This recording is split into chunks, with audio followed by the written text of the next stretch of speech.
Hello everyone, and welcome back to Coffee with Kirren. Today we're talking about something close to my heart, relocating to Dubai for a real estate career. This episode, Dubai Dreams, your relocation guide, is packed with first-hand insights and practical advice to help you navigate this exciting yet sometimes daunting journey. I'll be sharing my own experiences, the challenges I faced, and the lessons I learned along the way. So grab your coffee, settle in, and let's get started.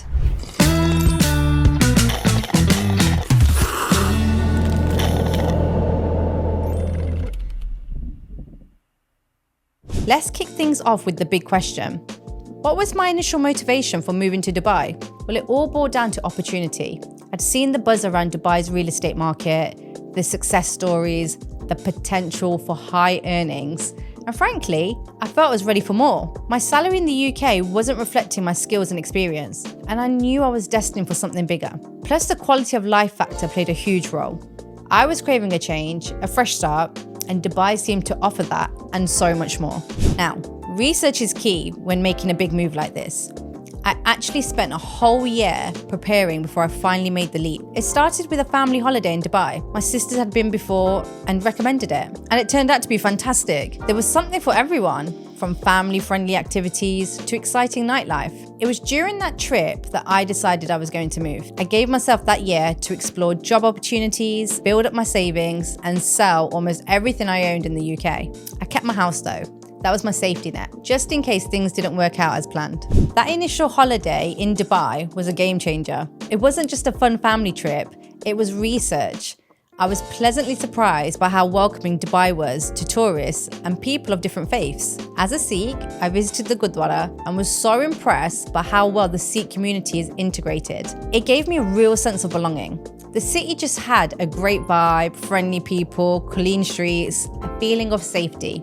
And contrary to what I expected, it wasn't ridiculously expensive. The cost of living, at least then, seemed comparable to London or any other major city. Of course, I had my concerns. The biggest one, the risk, quitting a stable job of 16 years, selling all my possessions. What if it didn't work out? What if I came back empty-handed? It was a scary thought, but I adopted a failure is not an option mindset. I knew I had to work incredibly hard. And if I did fail, at least I could say I gave it my absolute all. When I started my job in Dubai, I looked around at the other agents, some much younger and less experienced than me. And I thought, well, if they can do it, so can I. It was all about finding my footing and building my network. Let's talk visas. Your employer usually handles the visa process because they act as your sponsor.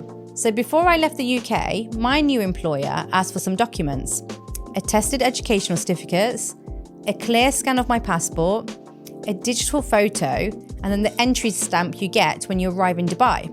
My advice on this is to get all this ready before you move.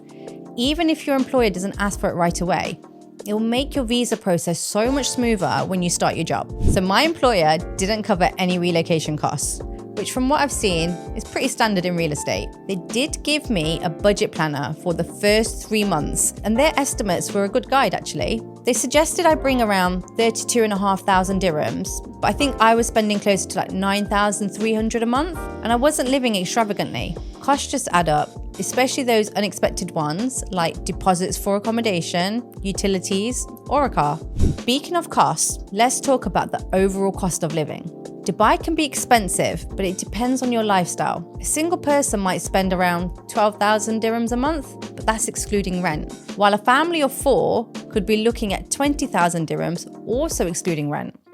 For a comfortable lifestyle, you're probably looking at a monthly income of between 17,000 and 30,000 dirhams a month. But again, it's all about your spending habits. And these figures are based on a person earning and living comfortably, not on a sensible budget. Finding a place to live was an adventure, to say the least. My company suggested some hotels near the office in Motor City, but I did my own research and I found a great Airbnb in Studio City. It was reasonably priced, close to the office, and had some really good amenities. I initially booked it for a month, but then extended it to 2 because finding a long-term rental was proving difficult. And you know why? Because I didn't have a visa or an Emirates ID, and you need those to sign a tenancy agreement. And guess what? My company, like many others, wouldn't process my visa until I closed my first deal. I ended up doing border runs, leaving the UAE and returning the same day. And I did this every month to renew my tourist visa. And I did this 5 times. It was incredibly frustrating. And I later learned it was also illegal for me to work on a tourist visa. And the lesson I learned in this, make sure your visa is taken care of right away. After 2 months in the Airbnb, I finally found a monthly rental in Urjan. It was like an Airbnb, but without a fixed end date. I found it by searching on Property Finder and Bayou, but the agency fees were high. I ended up in a furnished studio for nearly 2 years. It was perfect, affordable, close to the office, and brand new. It served its purpose until I was ready to upgrade. Eventually, I moved to a long-term rental when I had the funds to pay a year's rent up front. That's how it works here. Landlords usually want 1 to 4 post-dated checks for the entire year. You'd also need checks for a deposit, which is 5% for an unfurnished property and 10% for a furnished property, and the agency fee, which is also 5%. My advice for finding a place is to shop around. Consider areas like Sports City, Studio City, Motor City, JBC, Urjan, Damac Hills, and Town Square. They're centrally located and well connected. Don't overspend on rent just to be close to the office. Taxis are relatively affordable, and you can always carpool with other agents. Although I could afford to move out of my studio a lot sooner than I actually did, I waited until the summer months because this is low season in Dubai, and you can get a really good deal on a rental property and pay a lot less than you would during peak season. Once I had my Emirates ID, opening a bank account was easy.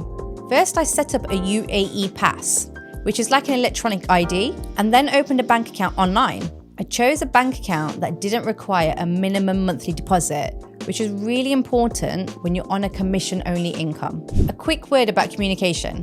When you arrive, you'll probably get a free tourist SIM card, but don't rely on it. They deactivate quickly and you'll lose all your contacts.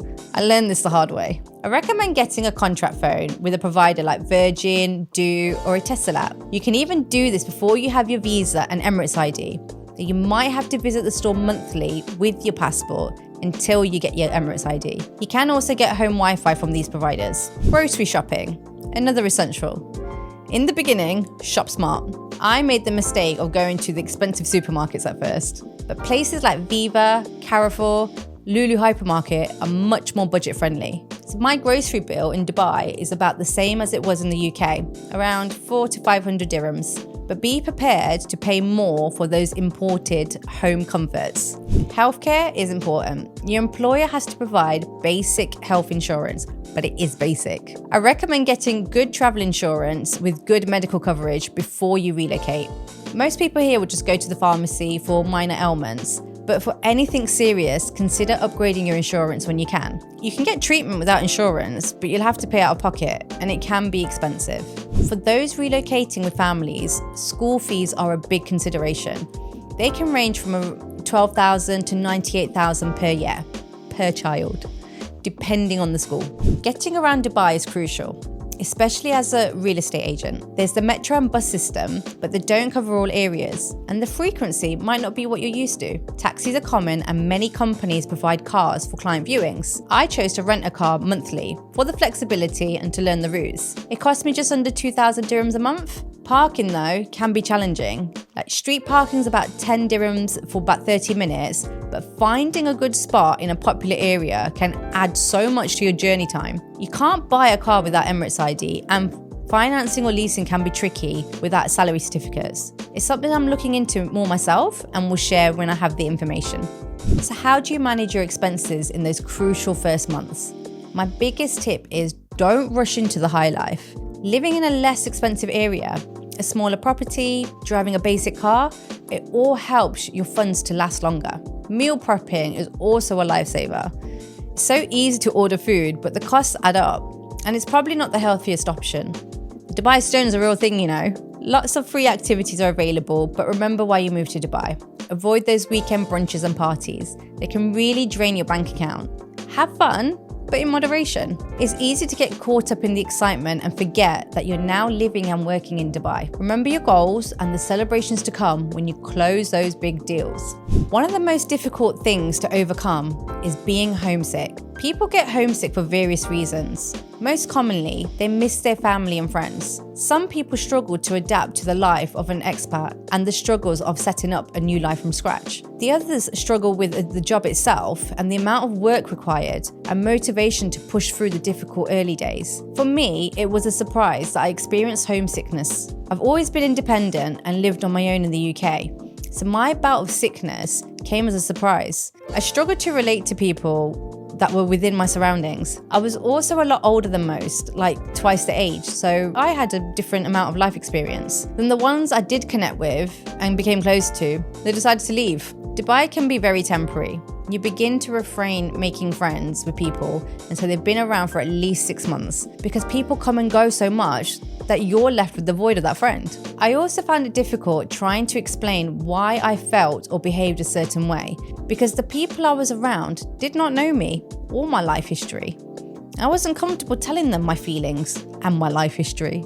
I missed my circle of friends and family that I could call and offload onto. Although my friends and family were just a phone call away, they never really understood what life was like in Dubai and how demanding the job was, as well as the stress of being on commission only.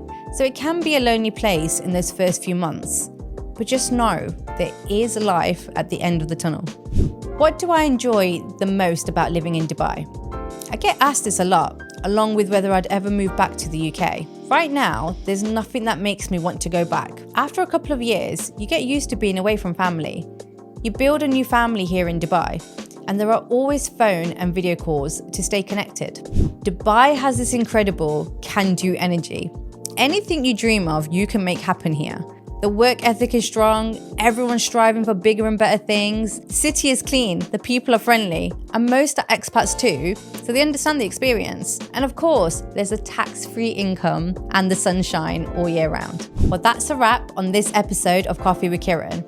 I hope my experiences and advice have been helpful for those of you considering a move to Dubai. Remember, research, preparation, and a positive mindset are your best allies. If you have any questions, please feel free to reach out to me on social media. I'd love to hear from you. Thanks for tuning in, and I'll catch you next time on Coffee with Kirren.